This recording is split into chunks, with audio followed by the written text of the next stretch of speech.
Crime's a virus in the hood for the young black man. His main man came the kid, furious from the start. He said, "Oh, catch the dude slipping and tear his whole life apart." I said, "Man, don't start." "What you mean don't start?" I put a hole in his chest and make him speak from the heart. He said, "Jail isn't necessary. Fight him at the park. We're all the victim of one. See the hood's iconic symbol's a gun. This is a war zone. We worry about war. Being our own home, we not." Thank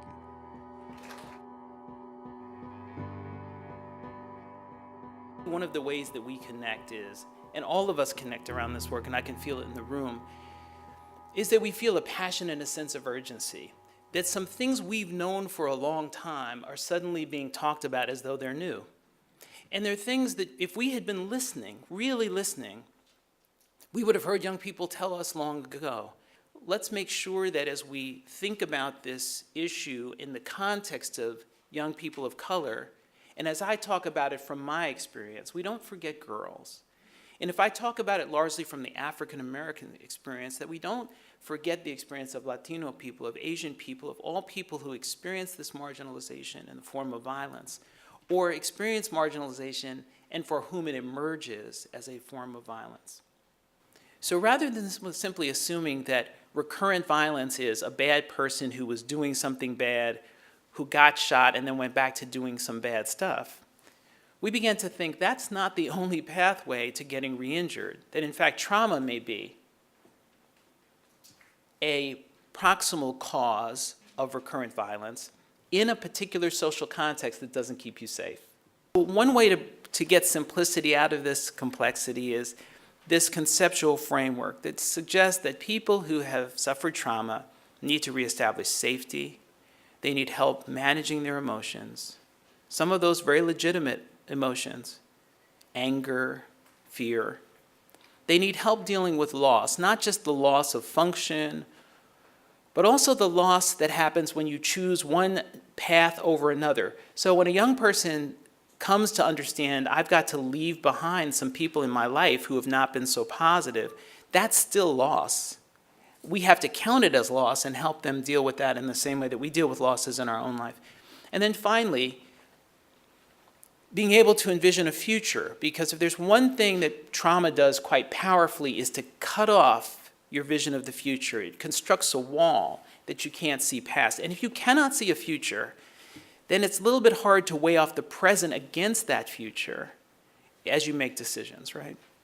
Many of these programs provide these kinds of resources: physical health, family health, social health, and behavioral health resources in a kind of wraparound primary care manner, really making connection for young people, some of whom have really, really intractable difficulties, and some of whom this is like the straw that would break the camel's back, but if we can unburden that, they'll be okay.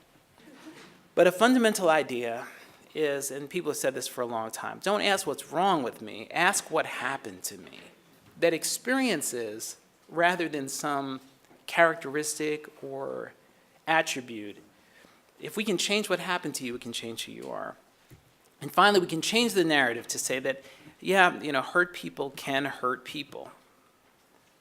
But hurt people can heal and can help other people. That's where we begin to incorporate the voices of young people. So we have an opportunity. If we believe that violence is indeed the language of the unheard, part of our first work is unclog our own ears through I think, a deliberate examination about what we really default to as our preconceptions. And that, I think, can only happen when we deliberately and intentionally engage and invite the voices of people who've been affected. Their influence here will be more than the sum of our work together. And that is, I think, that will help to change the narrative in a longer term way. Happy-go-lucky because you and your seat choices.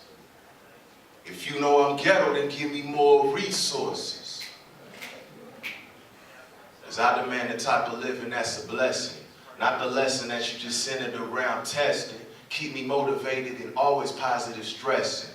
Like every rhyme, valuable time I can invest in. You don't want to see change. but you want me to be changed. You don't want to see change, but you want me to be changed. You don't want to see change, but you want me to be changed. If you don't want to see change, then you'll forever, ever be changed. I think one of the things, number one, takeaway from this is going back and talking to our behavioral health people, and especially the director, and presenting this information and looking at it, how can we do some of this work in the region? Because when we are looking at ACE and all these things, we are putting them in silos. So today, kind of we saw over, a large picture of it. I think a lot of young men and young women, as that, they think older people don't see our perspective, but now we can actually see their perspective on what things look like, on the outer shell on things. And it looks like we could actually, once you see the perspective, you can make a connection. And once you can make a connection, you can start building off that connection and start healing. There could be a healing process. And that's what I've got out of it. Now we can make connections on certain things between elders and adolescents.